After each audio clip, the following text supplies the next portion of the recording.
બોલ્યા અહીંયા મારી પાસેથી 200 રૂપિયા લઈ લીધા, બાકી કઈ વાંધો નહીં, હું આનો પોલીસ કેસ તો કરવાનો છું. હું આના ફોટા પાડી લઉં પેલા તો.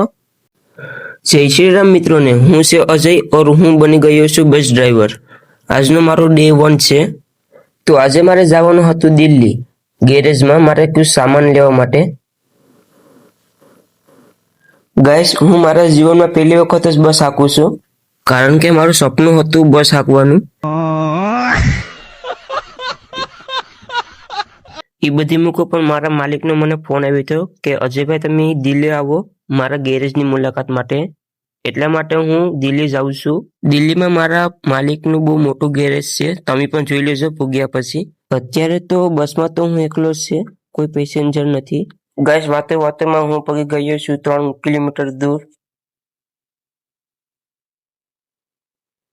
ગાઈસ, થોડી દૂર પૂગ્યા પહેલા જ અહીંયા આવી ગયું છે ટોલ નાકું.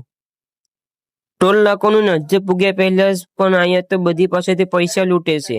બધી ગાડીને રોકીને અહીંથી તો પૈસા બધી પાસેથી લે છે. હવે મારો વારો આવશે હસાના પછી. અહીંથી કોઈ બીજો રસ્તો પણ નથી કે હું ભાગી શકું. લગભગ આ બધી મારી પાસેથી પૈસા લૂંટી જ લે, મને એમ લાગે છે. બીજે રસ્તે પણ ટોલ નાકું છે.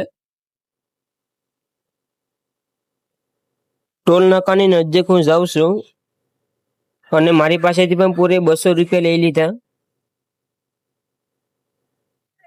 બોલ્યા અહીંયા મારી પાસેથી 200 રૂપિયા લઈ લીધા, બાકી કઈ વાંધો નહીં, હું આનો પોલીસ કેસ તો કરવાનો છું. હું આના ફોટા પાડી લઉં પેલા તો.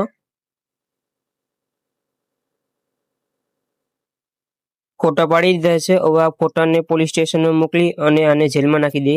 આ આદમીની કાર્યવાહી જલ્દીથી થાય છે.